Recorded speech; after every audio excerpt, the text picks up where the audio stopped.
I'm Brian Ogret, CEO, President and CEO of City First Bank of DC, which is in Washington, DC. The way City First was founded completely impacts and sets the course for what we do today. So what's unusual about the bank is that it really came out of activism, so to speak, or out of community engagement, in the sense that it was founded by individuals who saw in Washington, D.C. that there were neighborhoods that essentially where capital was not flowing, where there had been large-scale disinvestment, where really the banking community was not interested, and they came together to fashion a solution of how to assist in having capital flow. They chose the banking model, obviously because of the benefits of leverage through deposits, so that you would raise a certain amount of capital and then you could also raise additional funds through deposits and have a larger impact in your lending. What they did, though, was they formed a nonprofit to really be the control shareholder, the founder of the bank, and to this day, that nonprofit is the largest single owner of the bank. It has voting control of the bank, and then they sold shares to other investors who also shared that vision.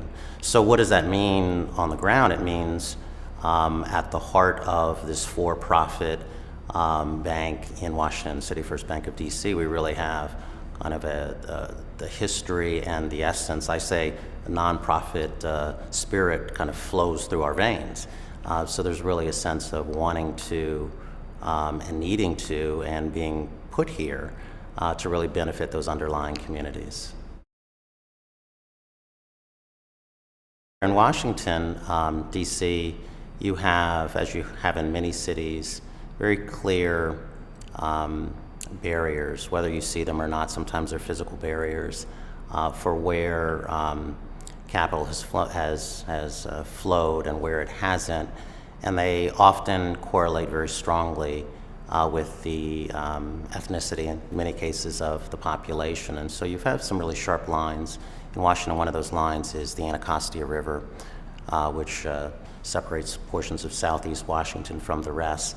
We have been very active in really caring about and investing and lending in what we call east of the river, southeast Washington, D.C., and have been fortunate to be able to participate with other actors in the community to be able to fund projects that will make a difference. The way we like to look at them is catalytic projects that will start something that the community and other capital providers can help to, I won't say finish because your work's never finished, but to continue to urge along.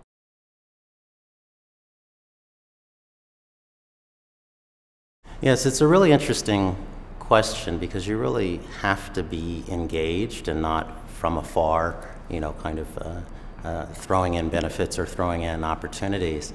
But it's also difficult because as a bank, you're not doing the work. You're providing the capital in large part to those who are doing the work. So what it means is, for me and what I've found, is you're very intentional. First of all, you have to be intentional. That's the answer. You have to be very intentional. And that means who you're choosing to work with and who you're choosing to partner with to figure out what work needs to be done. Sounds easy, but it's not necessarily, because everyone has different interests in an evolving community. So one of the things, for example, that we're doing to kind of do a little bit of a reset and continuation of our efforts is actually in a couple of weeks, a week and a half from Wednesday. We're having a large forum. We're calling it a summit. It's focused completely on east of the river, and we're bringing together all of the stakeholders who might be involved in and might be interested and are interested in a more equitable economic development east of the river. So this is a community in Washington where economic development is coming. And the question is, as it comes, how can we make sure that resources are more fully shared by the community? So to do that, you need to bring together everyone who has a stake, including the city government, the residents, the nonprofits that are working within that community, the for-profit developers who have an interest in the commercial corridors and housing, and the nonprofit providers, as well as other financing sources. And what we're trying to do is bring them together, talk about the tough issues, everything from gentrification to job creation to entrepreneurialism within a specific community, and come out of that with hopefully stronger connections, better insight, maybe a little bit of a policy paper to be able to decide how we should encourage this on a go-forward basis. And then, of course, for ourselves, greater clarity on where the needs are and how they might be bridged. So things like that, which you can't do every day, but when you have the opportunity to do, can give you great insight and also connect you in a greater manner to the other folks who are involved, engaged, and interested in whatever that charge might be, in this case, equitable development within this community.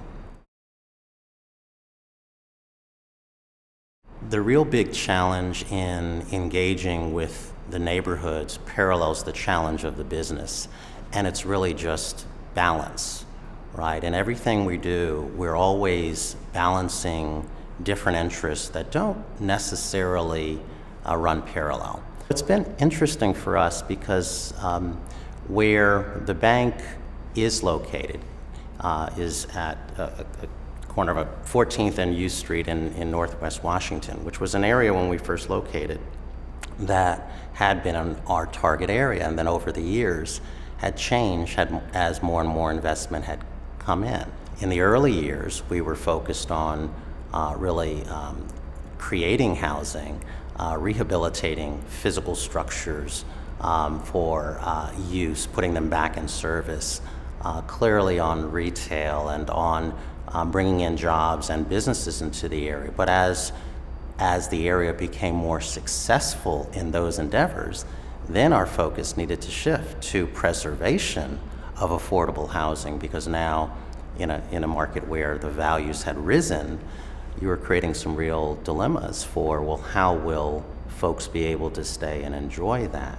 And for those who did, are the social services that may be helpful to families still going to be available, because they may also be displaced?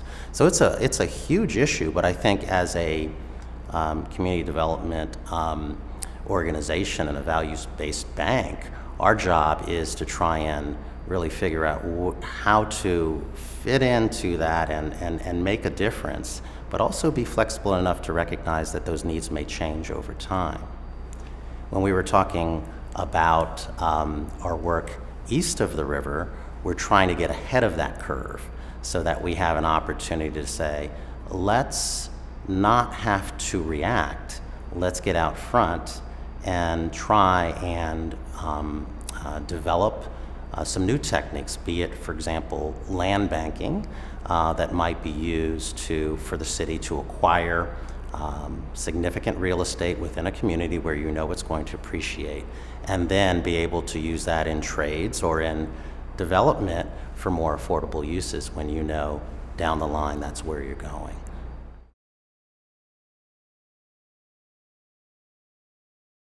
I think the first thing that has to be in place is intentionality.